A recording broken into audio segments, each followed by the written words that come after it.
নমস্কার, আমি সন্দীপা। শুরু করছি উত্তরের সংবাদ। শুরুতেই দেখে নেব আজকের বিশেষ সংবাদ।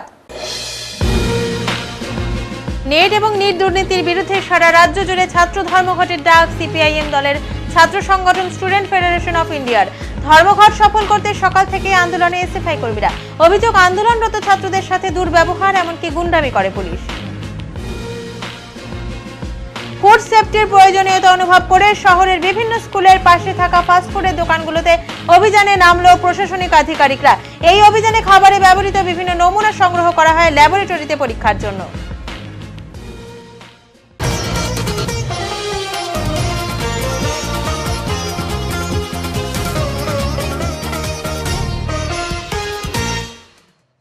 উত্তরে বৃষ্টির পূর্বাভাস আবহাওয়া দপ্তরের। চিন্তা বাড়ছে উত্তরবঙ্গের জলপাইগুড়ি জেলায় বৃহস্পতিবার সকাল থেকেই বৃষ্টি। তিস্তা সহ একাধিক নদীর জল বাড়ছে। আজও তিস্তায় মেখলিগঞ্জ বাংলাদেশ বর্ডার পর্যন্ত অসংরক্ষিত এলাকায় জারি রয়েছে লাল সতর্কতা। পাশাপাশি NH-31 জলঢাকা নদীতে অসংরক্ষিত এলাকায় জারি রয়েছে লাল সতর্কতা। জলঢাকা নদীর সংরক্ষিত এলাকায় জারি হলুদ সতর্কতা। পাশাপাশি তিস্তা দুমোহিনীতেও অসংরক্ষিত এলাকায় জারি রয়েছে হলুদ সতর্কতা বলে বৃহস্পতিবার সকালে জলপাইগুড়ি সেচ দপ্তরের ফ্লাড কন্ট্রোল রুম সূত্রে জানা যায়। জলপাইগুড়ি গজলডোবা তিস্তা ব্যারেজ থেকে বৃহস্পতিবার সকাল 6টায় 1624.60 কিউমেক জল ছাড়া হয়। ছাত্র ধর্মঘটে পুলিশের গুন্ডামির অভিযোগ। মিছিল শহরে টায়ার জ্বালিয়ে বিক্ষোভ প্রদর্শন। দুর্নীতির অভিযোগ ওঠায় নেট পরীক্ষা বাতিল। শিক্ষামন্ত্রীর পদত্যাগ সহ বিভিন্ন দাবিতে সিপিআইএম দলের ছাত্র সংগঠন স্টুডেন্ট ফেডারেশন অফ ইন্ডিয়ার পক্ষ থেকে বৃহস্পতিবার রাজ্য জুড়ে ছাত্র ধর্মঘটের ডাক। ধর্মঘট সফল করতে সকাল থেকে এসএফআই কর্মীরা। অভিযোগ, আন্দোলনরত ছাত্রদের সঙ্গে দুর্ব্যবহার, এমনকি গুন্ডামি করে পুলিশ। এসএফআই এর জলপাইগুড়ি সদর লোকাল কমিটির সম্পাদক শুভব্রত ভৌমিককে পুলিশ আটক করে নিয়ে যায়। এরপরেই বিক্ষোভে ফেটে পড়তে দেখা যায় আন্দোলনরত ছাত্রদের। এই প্রসঙ্গে নবনীত দাস বলেন, চটি চাটা পুলিশ গুন্ডামি করে আমাদের আন্দোলন ভাঙার চেষ্টা করছে। অপরদিকে বেলা বাড়তেই এসএফআই এর জেলা কমিটির পক্ষ থেকে শহরের ডিবিসি রোডে টায়ার জ্বালিয়ে পথ অবরোধ করে বিক্ষোভে ফেটে পড়ে সিপিআইএম এর ছাত্র সংগঠনের কর্মীরা। আজকে গোটা ভারতবর্ষে এসএফআই এর ভারতের ছাত্র ফেডারেশনের যে ধর্মঘট তার সমর্থনে প্রতিবাদে আজকে এই যে নিট এবং নেটের যে দুর্নীতি, আমরা জানি যে গুরুত্বপূর্ণ পরীক্ষা, মেডিকেলের প্রবেশিকা পরীক্ষা এবং গবেষণা ক্ষেত্রে যেসব ছাত্রছাত্রীরা পড়াশোনা করে তাদের প্রবেশিকা পরীক্ষা, সেসব পরীক্ষায় যে সীমাহীন দুর্নীতি, এই নিয়ে আজকে গোটা ভারতবর্ষে এসএফআই এর আজকে ধর্মঘট, ছাত্র ধর্মঘটের ডাক দেওয়া হয়েছে। সকাল থেকেই গোটা জেলায় বিভিন্ন স্কুলের সামনে আমরা আমাদের ধর্মঘট করেছি, চেষ্টা করেছি স্কুলগুলোর সামনে ছাত্রছাত্রীদের বোঝানো, এবং এরপর আমরা এখানে এবং বিভিন্ন ময়নাগুড়ি, মালবাজার বিভিন্ন জায়গায় আমরা এই প্রতিবাদ করছি। অনেক জায়গায় দেখা যাচ্ছে কোনো স্কুল তো বন্ধ রাখতে পারেননি আপনি সবাই? না, আমরা ময়নাগুড়িতে অনেক জায়গায় সুভাষনগর স্কুল, কিছু জায়গায় স্কুল বন্ধ রেখেছি। বন্ধ রাখা মানে আমরা ছাত্রছাত্রীদের বোঝানোর চেষ্টা করেছি। অনেক ছাত্রছাত্রীরা নিজেরা আমাদের ডাকে সাড়া দিয়ে স্কুল থেকে বেরিয়ে গেছে, এরকমও হয়েছে। নাম? আমার নাম অরিন্দম ঘোষ।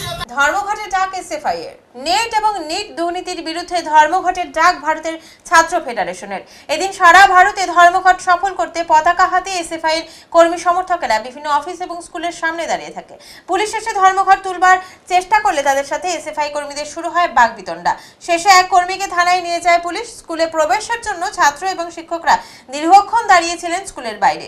এই বিষয়ে এক অভিভাবক জানান, দুর্নীতির পাশাপাশি এই ছাত্ররা স্কুলের বাথরুম অপরিষ্কার নিয়েও আন্দোলন করছে। একদিক থেকে আমার মনে হয় তারা ঠিকই করছে।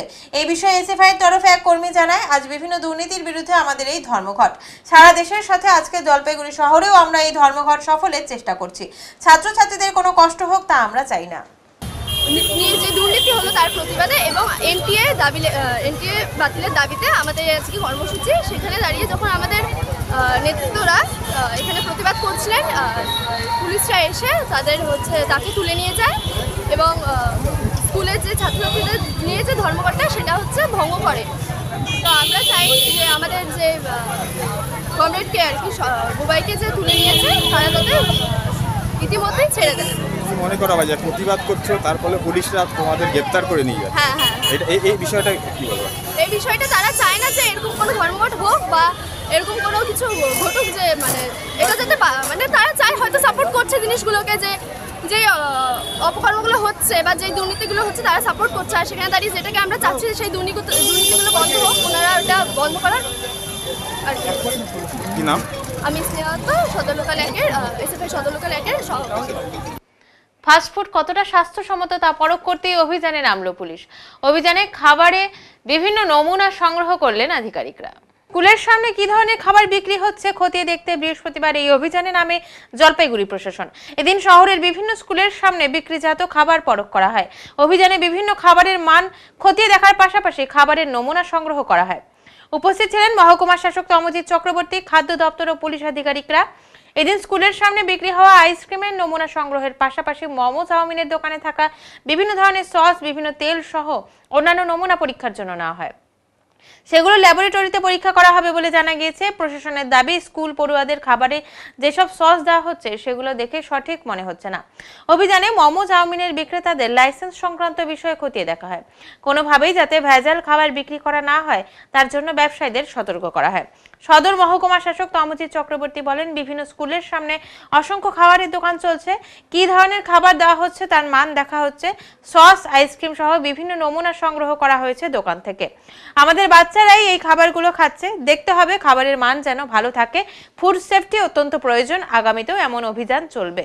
যাতে সবাই বিক্রি করে, এটার জন্য আমরা লোককে অনুরোধ করছি এবং প্রত্যেকটি দোকান ঘুরে ঘুরে আমরা দেখছি যাতে খাবারগুলো ঠিকঠাক আছে কিনা স্যাম্পলিং করা হয়েছে, এগুলো অ্যানালিসিস করা হবে। পশ্চিমবঙ্গ সরকারের স্বাস্থ্য পরিবার কল্যাণ দপ্তরের একটা অভিযান আছে, ইট রাইট ক্যাম্পেইন বলে। সেটাতে প্রত্যেক মানুষ, পশ্চিমবঙ্গের নাগরিক, বিশেষত এখন আপনারা দেখছেন বাচ্চারা এটা খাচ্ছে, তো ন্যাচারালি আমরা এনশিওর করতে চাইছি যাতে কোনোভাবেই কোনো দূষিত খাবার কেউ বিক্রি না করেন, কোনো খাবার খেয়ে যাতে কারোর কোনো শরীর খারাপ না হয়। এবং আমাদের সন্তানরা যেহেতু এই স্কুলগুলোয় পড়ছে, আপনার সন্তান আমার সন্তান পড়ছে, সুতরাং পশ্চিমবঙ্গ সরকার এটাই চান যে আমাদের সন্তানেরা যাতে ভালো খাবার খায়। এটা লাগাতার অভিযান চলবে এবং আকস্মিকভাবে অনেক জায়গায় করা হবে। কি দেখলেন, কি নজরে পড়লো? আমরা স্যাম্পলিং করেছি, সস যেগুলো ছিল এবং তেল স্যাম্পলিং করা হয়েছে, এটা অ্যানালিসিস করার পরে বোঝা যাবে। কি কি জিনিস নমুনা নিলেন? ওই আইসক্রিমের স্যাম্পলিং করা হয়েছে, ঘোলের স্যাম্পলিং করা হয়েছে, আর সসগুলোর মনে হয়েছে ঠিক নয়, ওগুলো স্যাম্পল নেওয়া হয়েছে। ওনারা ল্যাবরেটরিতে পরীক্ষা করে দেখবেন, সেই অনুযায়ী আইনানুগ ব্যবস্থা নেওয়া হবে। অনেকে তো লাইসেন্স নেই, লাইসেন্স ছাড়া ব্যবসা করতে, কি বললেন তাদের? লাইসেন্স করাতে হবে। পশ্চিমবঙ্গ সরকারের আইন রয়েছে এবং 2007 সালের ফুড সেফটি অ্যাক্ট রয়েছে। প্রত্যেকের লাইসেন্স নেওয়া বাধ্যতামূলক, কিন্তু খুব কম খরচায় খুব সহজে লাইসেন্স নেওয়া যায়। আমরা যদি এই দায়িত্বটা পালন করি যে আমরা ভালো খাবার লোককে খাওয়াতে চাই, তাহলে লাইসেন্স নেওয়াটা কোনো প্রতিবন্ধকতা নয়, খুব আহামরি কিছু নয় লাইসেন্স নেওয়া। ঠিক আছে, সকলেই নিতে পারে। আমরা চাইবো যাতে সকলে লাইসেন্স নিয়ে বিক্রি করেন।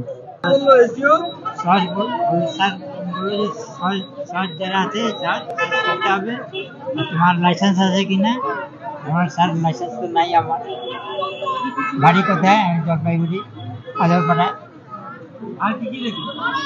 এই চাউমিন দেখলো, চপ দেখলো। না, নিয়ে যায়নি। লাইসেন্স কি আছে আপনার? আপনি লাইসেন্স ছাড়া ব্যবসা করছেন কেন? লাইসেন্স ছিল অনেকদিন আগে করছিলাম, তারপরে 21শে জুলাই কলকাতার ধর্মতলায় শহীদ দর্পণ। সেই উপলক্ষে জলপাইগুড়িতে প্রস্তুতি মিটিং। শাসক দল তৃণমূল কংগ্রেস প্রভাবিত শিক্ষক সংগঠন পশ্চিমবঙ্গ তৃণমূল প্রাথমিক শিক্ষক সমিতির জলপাইগুড়ি শহরের বাবুপাড়ার জেলা তৃণমূল কংগ্রেস কার্যালয়ে আয়োজন করা হয়েছিল এই প্রস্তুতি সভার। জেলার বিভিন্ন প্রান্ত থেকে শিক্ষক শিক্ষিকারা এই সভায় উপস্থিত হয়েছিলেন বলে সংগঠন সূত্রে জানা গিয়েছে। উল্লেখ্য, লোকসভা নির্বাচনের ঠিক প্রাক মুহূর্তে রদবদল আনা হয়েছিল তৃণমূল প্রাথমিক শিক্ষক সংগঠনের জেলা কমিটিতে। প্রাক্তন জেলা সভাপতি স্বপন বসাককে সরিয়ে দায়িত্ব দেওয়া হয়েছিল অরিন্দম ভট্টাচার্যকে।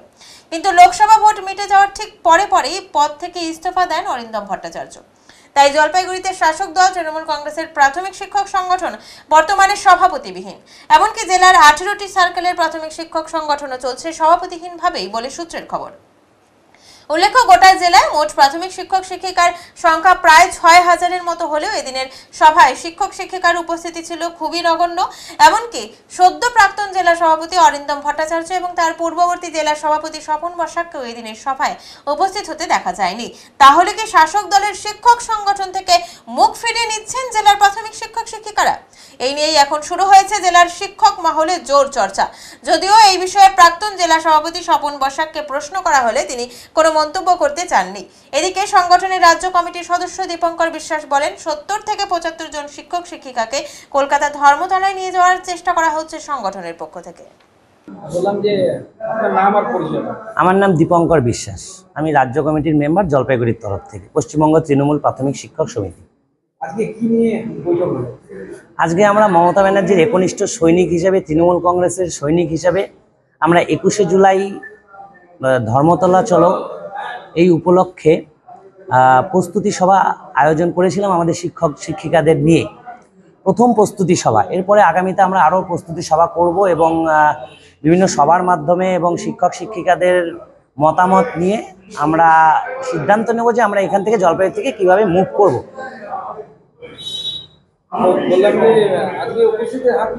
আজকে 125 জন উপস্থিত ছিলেন আমাদের শিক্ষক শিক্ষিকারা। বেশিরভাগ টিচাররাই স্কুল করে নিয়ে ডাইরেক্ট এই পার্টি অফিসে এসছে, একটু দেরি হয়ে গেল আমাদের। তো আজকে 125 জন শিক্ষক শিক্ষিকা এসছেন ধর্মতলায়। আমরা যেহেতু আমরা আলোচনায় দেখলাম, আর এইখান থেকে আমরা IRCTCর ওয়েবসাইট খুলেও দেখলাম যে কোনো ট্রেনেই টিকিট পাওয়া যাচ্ছে না। তো আমরা বিকল্পভাবে চিন্তা করেছি জলপাইগুড়ির থেকে অন্তত 100 জন শিক্ষক না হলেও 70 থেকে 75 জন শিক্ষক শিক্ষিকা আমরা কোনো একটা বাস রিজার্ভ করে জলপাইগুড়ি থেকে যাওয়ার চেষ্টা করব জলপাইগুড়ি জেলার তরফ থেকে। বোল্ডার বোঝাই দুটি ট্রাক আটক করে ধূপগুড়ি থানার অন্তর্গত ঝাড় আলতা 2 নম্বর গ্রাম পঞ্চায়েতের স্থানীয় বাসিন্দারা। ঘটনাস্থলে ধূপগুড়ি থানার ডাউকিমারি আউটপোস্টের পুলিশ পৌঁছালে বোল্ডার বোঝাই ট্রাক চালক 2 জনই পালিয়ে যায়। গ্রামবাসীদের অভিযোগ, বেশ কয়েকদিন ধরে রাতের অন্ধকারে গ্রামের আটো-সাটো রাস্তা দিয়ে বোল্ডার বোঝাই গাড়ির যাতায়াত। পুলিশ প্রশাসনের কোনো রকম উপস্থিতি নেই বলে অভিযোগ স্থানীয়দের। এদিন দুটি বোল্ডার বোঝাই গাড়িকে ঘিরে পুলিশের অভিযানকে হাস্যকর বলে দাবি করেছেন সংশ্লিষ্ট গ্রাম পঞ্চায়েতের প্রাক্তন পঞ্চায়েত সদস্য তথা স্থানীয় বাসিন্দারাও। রক্ষকে ভক্ষক এমন অভিযোগও তোলা হয়েছিল গ্রামবাসীদের তরফে। তবে দীর্ঘ একটা সময় পেরিয়ে যাওয়ার পর গ্রামবাসীদের উপস্থিতি বাড়তে থাকলে স্থানীয় 2 চালককে নিয়ে ট্রাক দুটি ধূপগুড়ি থানাতে নিয়ে যাওয়া হয় বলে পুলিশ সূত্রে খবর।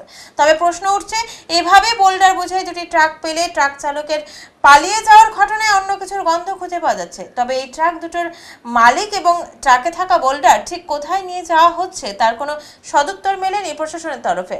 গ্রামবাসীরা চাইছেন সঠিক তদন্ত করে আইনি পদক্ষেপ নেওয়া হোক এবং এই ধরনের বেআইনিভাবে বালি পাথর পাচারকারীদের বিরুদ্ধে প্রশাসন পদক্ষেপ নিক।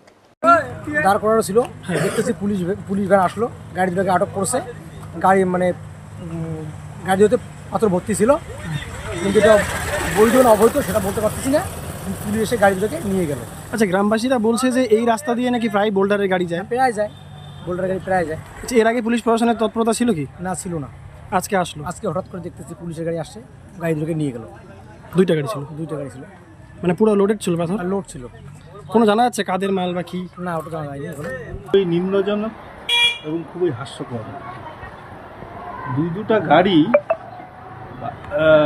বোল্ডার বোঝাই গাড়ি, শেষ পর্যন্ত এখানকার স্থানীয় গ্রামবাসীদের চাপে পড়ে কিন্তু সেখানে হচ্ছে গাড়ি দুটোকে আটকানো হয় এবং সেখান থেকে চালক পলাতক। আমি সেটাই তো বুঝতে পারতেছি না যে এখানকার পুলিশ প্রশাসন কি করছে আর কি। পুলিশ প্রশাসনের উপস্থিতিতে কি করে চালক পালিয়ে যায়? আমার তো মনে হচ্ছে যে এখানে অন্য কোনো গন্ধ আমি খুঁজে পাচ্ছি আর কি। কীরকম তাও বিষয়টা রয়েছে? এখানে রক্ষকেই ভক্ষক, যারা পুলিশ প্রশাসন তারাই এর সাথে হয়তো জড়িত আছে, তারাই হয়তো পালানোর চেষ্টা। আচ্ছা, এই যে বোল্ডার বোঝাই গাড়ি আপনাদের এলাকা থেকে যাচ্ছে, আপনারা যেমনটা বলছেন সন্ধ্যার দিকে প্রচুর গাড়ি যাচ্ছে, এই প্রত্যন্ত একদম চাপা রাস্তা দিয়ে এভাবে গাড়ি যাচ্ছে, ঠিক কোন দিকে কোথায় যাচ্ছে কোনো জানা যাচ্ছে কি? সেটাই তো আমাদের প্রশ্ন আর কি। প্রতিনিয়ত প্রায়শই আর কি এরকম গাড়ি বোঝাই, প্রায়শই এই রাস্তায়, এত চাপা রাস্তায় যাওয়ার কি উদ্দেশ্য আছে সেটাই আমার অ্যাকচুয়ালি প্রশ্ন। প্রশাসন, আমি চাইব যে সেটা নিরপেক্ষ দৃষ্টিতে সঠিক তদন্ত হোক, তদন্ত হয়ে দোষীরা শাস্তি পাক, এটা আমি এখানকার স্থানীয় বাসিন্দা হিসাবে এটা জোরালো আমি দাবি করছি। এখন নিচ্ছি ছোট্ট একটু বিরতি, ফিরে আসছি একটু পরে, সঙ্গে থাকুন। সব সময় সব দিকের সব খবর পেতে সাবস্ক্রাইব করুন, বেল আইকনটি প্রেস করে আপডেট থাকুন।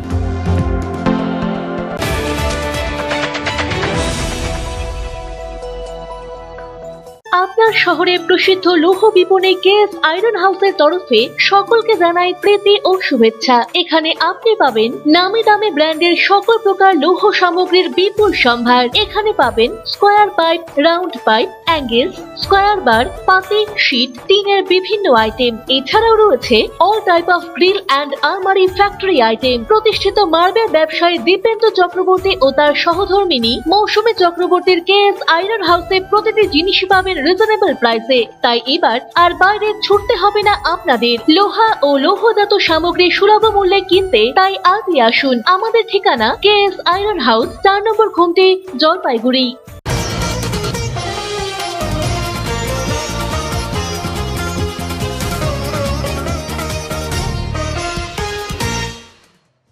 অন্যান্য সকল বেসরকারি সংস্থাগুলি তাদের ট্যারিফ চার্জ অর্থাৎ মোবাইল রিচার্জ মূল্য বাড়িয়ে দিয়েছে, যা অনেকটাই বেশি এক ধাক্কায় বলে গ্রাহকরা মন্তব্য করেছেন। তাই জন্য অধিকাংশ গ্রাহকরাই এখন ঝুঁকছেন বিএসএনএল এর দিকে সিম সংগ্রহ করার জন্য। এই সিম সংগ্রহ করতে কয়েকদিন ধরেই জলপাইগুড়ি বিএসএনএল অফিসে গ্রাহকদের ব্যাপক ভিড় লক্ষ্য করা যাচ্ছে।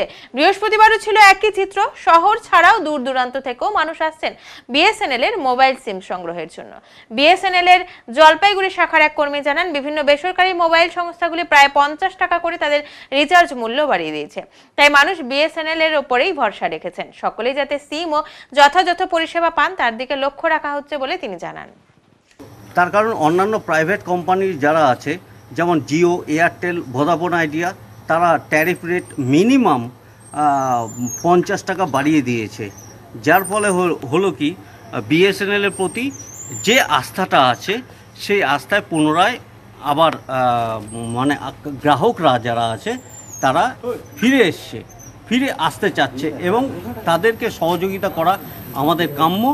এটাই আমরা লক্ষ্য রাখছি, যাতে সবাই ঠিকঠাক মতো সিম এবং যাতে কানেকশন পায় এবং আমরা যাতে ঠিকঠাক মতো সার্ভিস দিতে পারি সেই চেষ্টায় আমরা আছি। অ্যাকচুয়ালি হচ্ছে প্রতিদিন ভিড় প্রতিদিন ভালো হচ্ছে। বিক্রি কেমন সিম হচ্ছে? সিম ডেইলি মোটামুটি যা এখনো পর্যন্ত রিপোর্ট আজকের দিনে আজকের মতে যা দেখা যাচ্ছে তাতে 100 পার করে যাচ্ছে এমএনপি এবং নিউ কানেকশন মিলে। পোর্টও হচ্ছে এখানে? হ্যাঁ, এবং পোর্টের সংখ্যাটা কেমন? পোর্টের সংখ্যাটাই সবচেয়ে বেশি।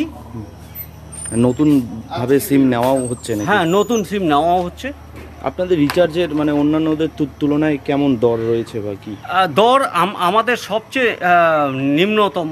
তার কারণ হচ্ছে জিও 189-এ 28 দিনে 2 GB অনলি, এয়ারটেল 199 টাকা 2 GB অনলি 28 দিন, আর ভোদাফোন আইডিয়া 199 2 GB অনলি 28 দিন।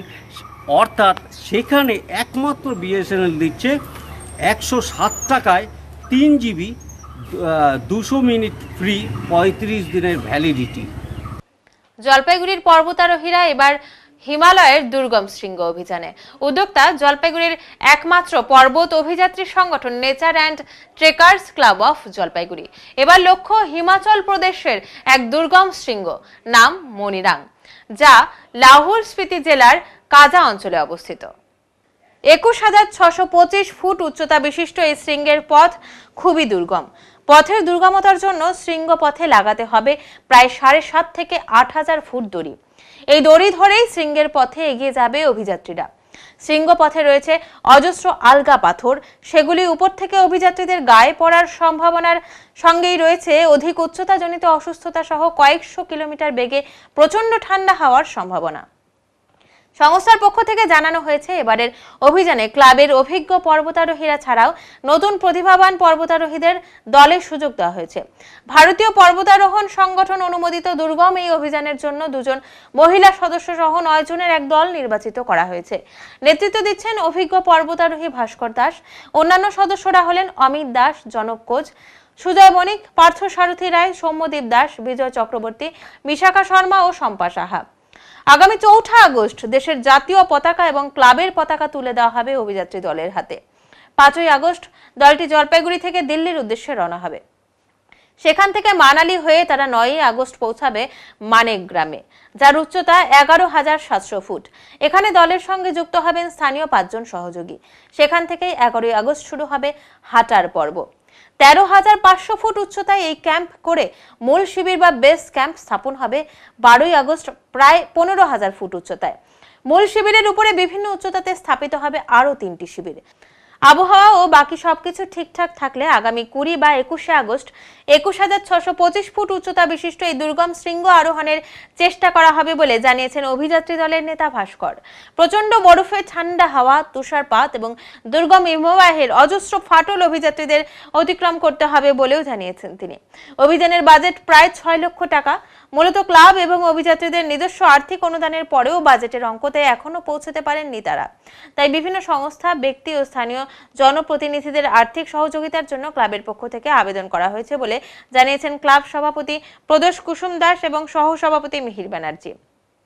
সংস্থার বরিষ্ঠ সদস্য দেবাশিস লালা ও সোরেন সেন জানিয়েছেন পাহাড় থেকে আবর্জনা পরিষ্কার করার পরিকল্পনা রয়েছে অভিযাত্রীদের। উল্লেখ্য, এখনো পর্যন্ত জলপাইগুড়ি শহর থেকে 10টি পর্বত শৃঙ্গ অভিযান সংগঠিত হয়েছে। Nature and trekkers club of Jalpaiguri আয়োজিত এই 10টি অভিযানই সফল হয়েছে বলে জানিয়েছেন ক্লাবের সম্পাদক দীপঙ্কর পুরকায়স্থ। তিনি আরও জানিয়েছেন 2003-এর পর এটাই সবচেয়ে উঁচু পর্বত শৃঙ্গ যেখানে তারা এবছর অভিযানের জন্য বেছে নিয়েছেন।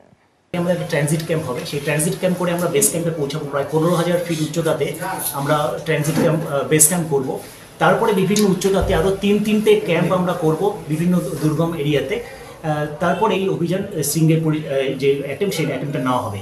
এবার এই অভিযানের যে টেকনিক্যাল ডিফিকাল্টিসগুলো সেটা একটু আমি বলতে চাই। যে কোনো অভিযানের মতোই এই অভিযানেও যে দুর্গমতা থাকে, যে কোনো পাহাড়ের যে অজস্র বরফের ফাটল, সেই সঙ্গে সঙ্গে প্রচণ্ড বেগে হাওয়া, এগুলো যেমন থাকবে। অধিক উচ্চতাজনিত যে রোগ যেগুলো হয়, হাইড্রোজেন সিকনেস, এগুলো আমাদের কাউন্টার করতে হবে। এর পাশাপাশি যেটা আছে সেটা হচ্ছে যে এই অভিযানে প্রায় 6,500-7,000 ফিট রোপ ফিক্স করতে হবে, যেটা খুব ডেঞ্জারাস। সেই রোপ ফিক্স করে সেই রোপ দিয়ে আমাদেরকে, সেই রোপের সাহায্য নিয়ে আমাদেরকে এই পিক চড়তে হবে। এর পাশাপাশি এই প্রচুর রক ও ফল আছে, যেখানে লুজ রক পড়ে অভিযাত্রীদের গায়ে পড়ার সম্ভাবনা থাকবে। তো এই সমস্ত ডিফিকাল্টিসগুলো থাকবে। তো আমাদের যে টিম ডিক্লেয়ার হয়েছে সেটা প্রচণ্ড ব্যালেন্স টিম, অভিজ্ঞ এবং অনভিজ্ঞ দুটো মিলিয়ে একটা টিম করা হয়েছে। এর আগে আমাদের 10-10টি অভিযানের অভিজ্ঞতা রয়েছে। তো স্বাভাবিক কারণেই সাহস করে আমরা এই অভিযানে নেমেছি। আমাদের সঙ্গে আরও 4 থেকে 5 জন সাপোর্টিং স্টাফ যারা মানালি এবং মানি ভিলেজ থেকে যোগ দেবে দলের সঙ্গে। তা আমরা আশা করছি যে যদি সব ঠিকঠাক থাকে তাহলে আগামী 21 তারিখে আমরা প্রথম যে 20 তারিখ বা 21 তারিখে আমাদের এই পিকে অ্যাটেম্প আমরা করতে পারবো। লিস নদীর জলস্তর কমেছে, তৈরি বাঁধ, বানভাসীরা এবার ঘরে ফিরছে। মালবাজার মহকুমার বাগড়াকোট গ্রাম পঞ্চায়েতের লিস নদীর বাঁধ ভেঙে সৃষ্ট বন্যার জেরে চান্দা কোম্পানি এলাকার বানভাসীরা বাড়ি ফিরতে শুরু করেছে। গতকাল দুপুর থেকে সেভাবে বৃষ্টি না হওয়ায় জল কমেছে লিস নদীর। সেই কারণে লিস নদীর ভাঙা বাঁধ ঠিক করতে সুবিধা হয়েছে প্রশাসনের। বর্তমানে প্রায় 150 মিটার বাঁধের কাজ শেষের পথে। পাশাপাশি লিস নদী যাতে মাঝখান দিয়ে প্রভাবিত হয় সেই জন্য নদীর মাঝে চ্যানেল কাটা হচ্ছে মেশিন দিয়ে। বাগড়াকোট গ্রাম পঞ্চায়েত অঞ্চল সভাপতি রাজেশ ছেত্রী জানান, গত মঙ্গলবার থেকে বাঁধের কাজ শুরু হয়েছে। এখন আর লিস নদীর জল চান্দা কোম্পানি এলাকায় ঢুকতে পারবে না। বানভাসীদের খাবার, মশারি, জলের ব্যবস্থা করা হয়েছে। যেহেতু বন্যার জল নেই গ্রামে, তাই বানভাসীরা ঘরে ফিরে সবকিছু পরিষ্কার করছে। নাগরাকোট গ্রাম পঞ্চায়েত এবং স্থানীয় ভারতীয় সেনা ক্যান্টনমেন্টের পক্ষ থেকে পানীয় জলের ট্যাঙ্কের মাধ্যমে জল সরবরাহ করা হচ্ছে বানভাসীদের। স্থানীয়রা জানিয়েছে, বন্যার জলে ঘরবাড়ি তলিয়ে যাওয়ায় অনেক ক্ষতি হয়েছে। উর্বর কৃষি জমি নষ্ট হয়ে গেছে। এলাকার অধিকাংশ পরিবার জীবিকা নির্বাহের জন্য কৃষির উপর নির্ভরশীল। আমাদের সমস্যা বিবেচনা করে সরকারের উচিত সব ধরনের সাহায্য করা, দাবি স্থানীয়দের। ঘর পরিষ্কার করার জন্য পর্যাপ্ত জল নেই এলাকায়। জানা গিয়েছে, মঙ্গলবার সকালে লিস নদীর জল বাঁধ ভেঙে মালবাকের চান্দা কোম্পানি এলাকায় ঢুকে পড়ে। ফলে বন্যায় 10 থেকে 12টিরও বেশি পরিবার गृहहीन হয়েছে। अब पानीको चाहिँ पुरा यहाँ असुविधै छ। यहाँबाट पनि दियो अलिकति पानी, त्यतिले कहाँ हुन्छ हेर्नु त कति छ। पानी से चाहिए साफ सफाई गर्नु लागि पानीले त पुरा एकदम पानीको चाहिँ जरुरत छ।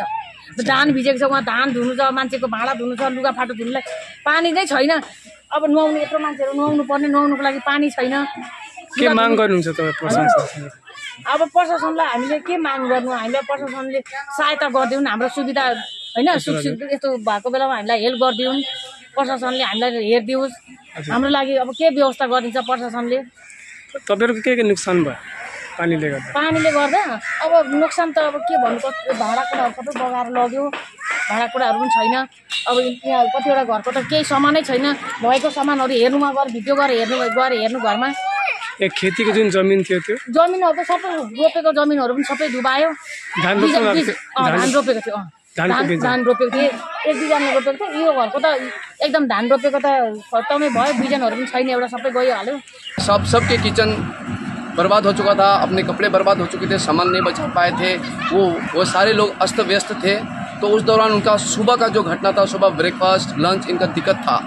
तो भारतीय सेना ने इसके ऊपर बहुत अच्छा काम किया। हमारे पड़ोसी यूनिट 31 मीडियम रेजिमेंट ने, उनके सीओ साहब ने हमें लंच का प्रोवाइड कराया। सबसे पहली बात तो इसके लिए मैं 31 मीडियम रेजिमेंट को बहुत ज़्यादा धन्यवाद कहना चाहूँगा। और साथ ही साथ उन्होंने और एक आश्वासन दिया मुझे, किसी भी तरीके से इस गांव में कोई भी दिक्कत आता है, खाने से लेकर, रहने से लेकर, पानी से लेकर, किसी भी चीज़ का होता तो मुझे फ़ोन करें बोल के मुझे सीओ साहब ने नंबर दिया था, उनकी यूनिट के जवानों ने। और आज सुबह जब मैं उठ के घूम रहा था तो गांव वाले अपने अपने घर को साफ़ सफाई करने में लगे हुए थे। तो मुझे कहीं दिक्कत नज़र आया कि पानी नहीं होगा तो साफ़ सफाई कैसे करेंगे, और पानी का जो व्यवस्था है गाँव में उससे तो पूरा हो नहीं पाएगा, क्योंकि सारा पूरा कीचड़ भरा हुआ था घर के अंदर। और घर के अंदर कीचड़ भरने की वजह से वो कुछ काम को शुरुआत नहीं कर पा रहे थे, परेशान थे। तो मैंने तुरंत ही, जैसे उन्होंने कल कहा था किसी भी परेशान फोन करना, तो फिर मैंने किया और मैंने मांगा। उनके अगले 10 मिनट में पानी की गाड़ी आ गई। वो पानी की गाड़ी आने के बाद उन लोगों को आसान हो। मैं एक्स नायक ओम प्रकाश दमला, चंदा कंपनी निवासी।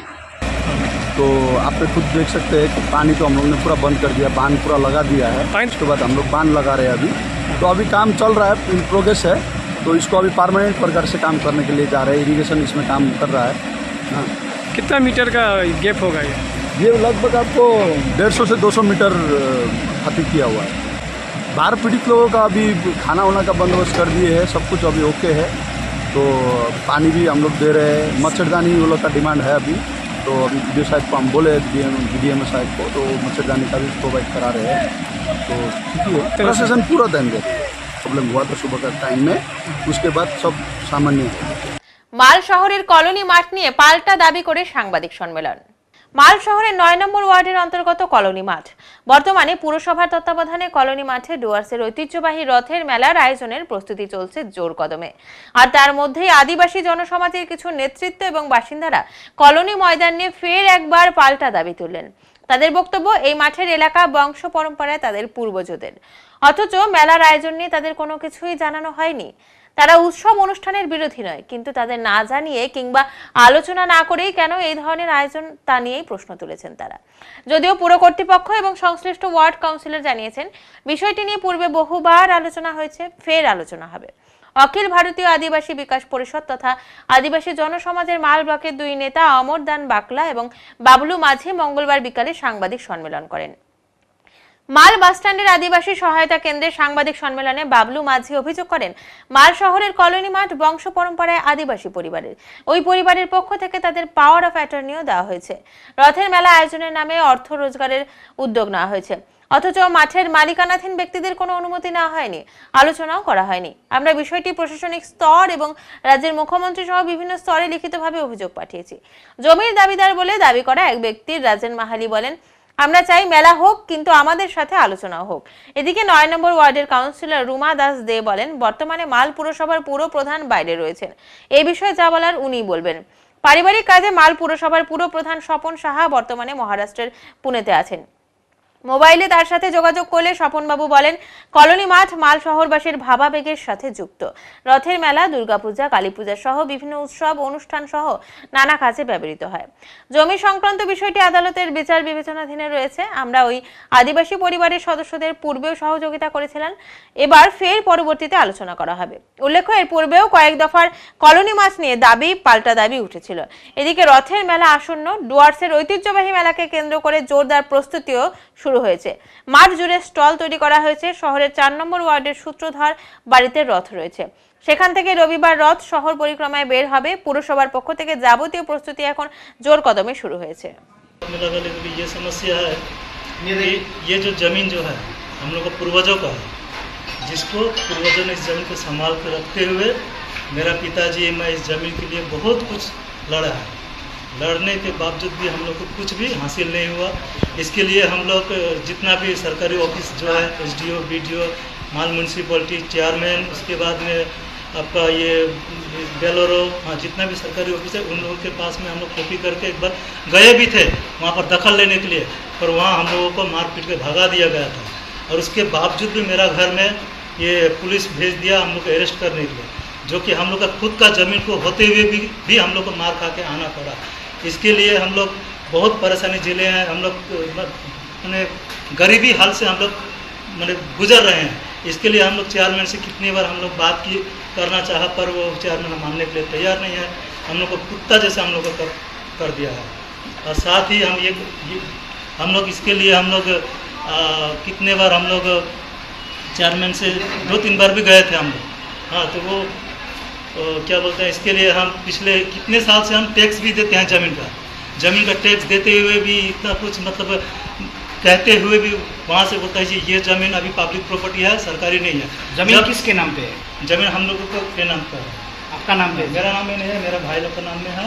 ठीक है, तो हम लोग को वहाँ से भगा भी दिया जाता है, जबकि प्रॉपर्टी का जो है हम लोग वो करते हैं, टैक्स हम लोग भरते हैं। और चेयरमैन इससे रथ मेला करता है। रथ मेला करते हुए भी मैंने हम लोग को कुछ देता नहीं है, कुछ भी नहीं देता है। और जब इसके लिए हम लोग जाते हैं म्यूनसिपलिटी में तो हम लोग को कुत्तों का जैसा व्यवहार करते हैं। हम लोग का डिमांड यही है कि ये ज़मीन को हम लोग को मिलना चाहिए। हाँ, क्योंकि ये ज़मीन हम लोग को पूर्वजों का है। आपका नाम? वो ज़मीन का जो देखभाल है कौन कर रहा है? जो है मैंने आप अभी पावरा पेटनी द्वारा अमरदान बापला और बाबलू माझी को दिए। आपका नाम क्या है? मेरा नाम राजेंद्र महादेव। मुद्दा को लेके कर रहे हैं कि हम लोगों ने ये जो माल बाज़ार है और माल बाज़ार के अंदर पे जहाँ रात मेला लगता है रात मेला, तो वो पूरा ज़मीन आदिवासी का है। और ये आदिवासी ज़मीन होते हुए भी अभी तक इसको लेकर किसी भी प्रकार की ओर से किसी भी माल म्यूनसिपलिटी की ओर से अभी तक इसको लेकर कोई उचित कदम नहीं उठाया गया है। क्योंकि इसको लेकर 2020 में भी इसको लेकर SDO ऑफिस में बैठक हुआ था। उस बैठक में हम लोगों ने BCW जलपाईगुड़ी में चिट्ठी अप्लाई किया था कि इस ज़मीन को लेकर जो आदिवासी का ज़मीन है उसको आदिवासी को इसका हक मिलना चाहिए, उसको मिलना चाहिए ये ज़मीन। तो उसको लेकर हम लोगों ने अप्लाई किया था और उसी को लेकर यहाँ पे बैठक भी हुआ था। लेकिन अभी तक उसका कोई सही सल्यूशन नहीं निकला है, जो कि इसका पूरा दायित्व चेयरमैन म्यूनसिपलिटी माल बाज़ार को दिया गया था। लेकिन उसको 4 साल बीत जाने के बाद भी कोई रिस्पॉन्स नहीं है। और हम लोगों ने देखा कि यहाँ बीते 27 तारीख को एक प्रेस कॉन्फ्रेंस होता है और उस प्रेस कॉन्फ्रेंस में माल बाज़ार म्यूनसिपलिटी के जो चेयरमैन है वे कहते हैं कि ये माल बाज़ार में जो रथ मेला जो लगता है वो इलीगल नहीं है।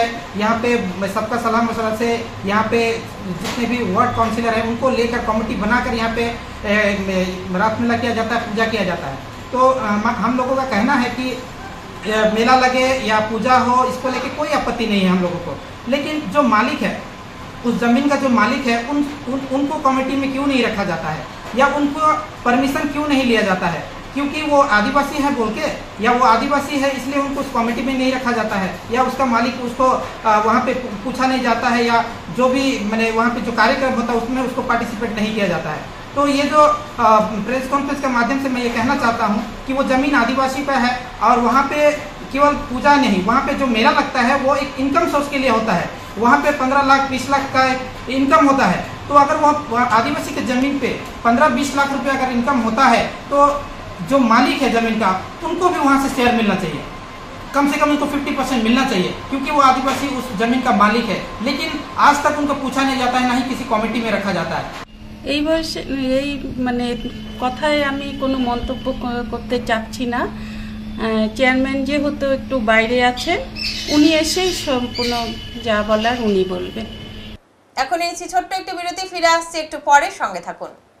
সব সময় সব দিকের সব খবর পেতে সাবস্ক্রাইব করুন, বেল আইকনটি প্রেস করে আপডেট থাকুন।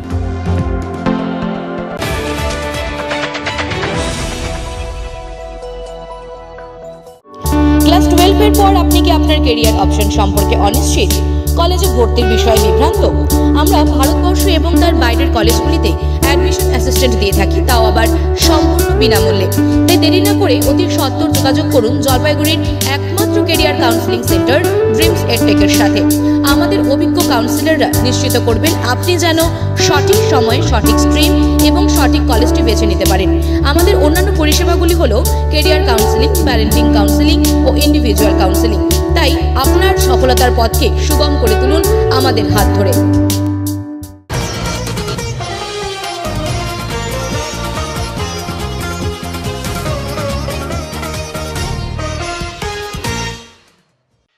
বই প্রকাশ ও সাংবাদিক বৈঠক অনুষ্ঠিত হলো কামতাপুরী ভাষা একাডেমির অফিসে। কামতাপুরী ভাষা ও সাহিত্যকে তুলে ধরতে একাধিক বই উদ্বোধন হলো বৃহস্পতিবার। এদিন জলপাইগুড়ি ইন্দিরা কলোনির কামতাপুরী ভাষা একাডেমি অফিসে এক অনুষ্ঠানের মধ্যে দিয়ে মোট 11টি বইয়ের উদ্বোধন করা হয়েছে। 2023-24 সালের আর্থিক বর্ষে এই বই প্রকাশের অনুষ্ঠান বলে দাবি উদ্যোক্তাদের। বইগুলির লেখকরাও উপস্থিত ছিলেন অনুষ্ঠানে। বইগুলির মধ্যে উল্লেখযোগ্য হলো শ্রীমন্ত শঙ্করদেবের জীবন ও তোরসাপাড়ের গল্প, লেখক নিপুজা প্রামাণিক।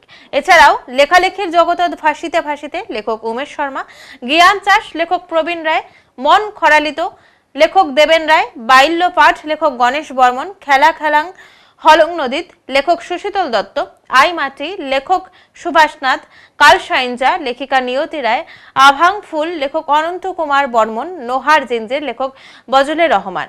এদিনের অনুষ্ঠানে উপস্থিত ছিলেন কামতাপুরী ভাষা একাডেমির সদস্য উত্তম বর্মন, অমূল্য দেবনাথ, প্রসেনজিৎ রায়, সুরেশ চন্দ্র রায়, কৈলাস কার্জি, সদস্য সম্পাদক শ্রী ভাস্কে প্রমুখ। কামতাপুরী ভাষা একাডেমির চেয়ারম্যান অমিত রায় বলেন, বিভিন্ন বই প্রকাশের মধ্যে দিয়ে কামতাপুরী ভাষা ও সাহিত্যকে এগিয়ে নিয়ে যাওয়া হচ্ছে। আজি আমার কামতাপুরী ভাষা একাডেমিতে গত বছরের যে বইগুলো ছিল সেটা আজ পাবলিশ করা হয়, ঠিক আছে। 11টা বই, বিভিন্ন লেখক রাইটার এটা উপস্থিত ছিল, ঠিক আছে। এবং আমার যে একাডেমির সদস্য আছে সবাই আজ উপস্থিত ছিল। কী কী ছিল বইগুলোর মধ্যে রয়েছে? বইগুলোর মধ্যে ছিল 1 নম্বরে ছিল শ্রীমন্ত শঙ্করদেবের জীবনী, লেখক হচ্ছে নিপুজা প্রামাণিক। সাথে গিরান চাষ প্রবীণ রায়, মন খরালিত দেবেন রায়, বাল্যপাঠ গণেশ বর্মন আদি মধ্যযুগের কামতাপুরী সাহিত্য, না এটা না, খেলা খেলা হলং নদীত সুশীতল দত্ত, লেখালেখির জগৎ ভাসিতে ভাসিতে উমেশ শর্মা, মন বাল্যপাঠ গণেশ বর্মন, এক মুঠি জোনাক অমিয়, না এটা না, এটা এই 11টাই মানে হয়েছে আজ পাবলিশ হয়েছে। রাইটার আগে লেখকরা এখানে আছেন? হ্যাঁ, সবাই এখানে উপস্থিত আছে আজকে। কি উদ্দেশ্য মূলত এর মাধ্যমে কি করতে চাইছেন? আমরা একাডেমির মধ্যে দিয়ে আমাদের যে সংস্কৃতি, যে সাহিত্য, সেটা আমরা তুলে ধরতে চাচ্ছি এবং তার সাথে সাথে আমরা চাই আগামী দিনে যাতে আমাদের সাহিত্যর বিকাশটা আরও মানে বিপুল পরিমাণে ঘটুক, সেটা আমরা চাই। তার জন্য এই নতুন বছর যেটা শুরু হচ্ছে সেটার জন্য আমরা প্রস্তুতি নিচ্ছি এবং বিভিন্ন বই পাবলিশের মাধ্যম দিয়ে একাডেমির মানে কাজকর্ম চলতে থাকবে। আমার নাম অমিত রয়, আমি কামতাপুর ভাষা একাডেমির চেয়ারম্যান। এখন আবহাওয়া সংবাদ।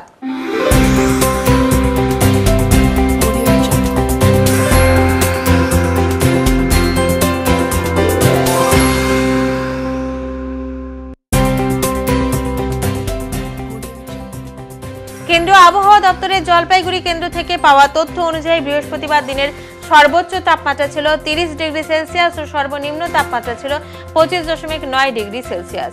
গত 24 ঘন্টায় বৃষ্টিপাতের পরিমাণ ছিল 7.5 মিলিমিটার। শেষ করবার আগে আজকের বিশেষ সংবাদ আরো একবার। নেট এবং নিট দুর্নীতির বিরুদ্ধে সারা রাজ্য জুড়ে ছাত্র ধর্মঘটের ডাক সিপিআইএম দলের ছাত্র সংগঠন স্টুডেন্ট ফেডারেশন অফ ইন্ডিয়ার। ধর্মঘট সফল করতে সকাল থেকে আন্দোলনে এসএফআই কর্মীরা। অভিযোগ, আন্দোলনরত ছাত্রদের সাথে দুর্ব্যবহার, এমনকি গুন্ডামি করে পুলিশ।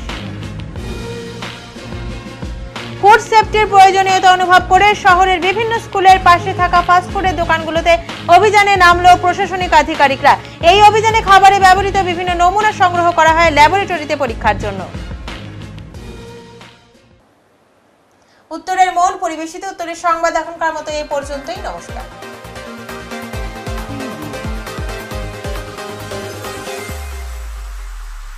Preview.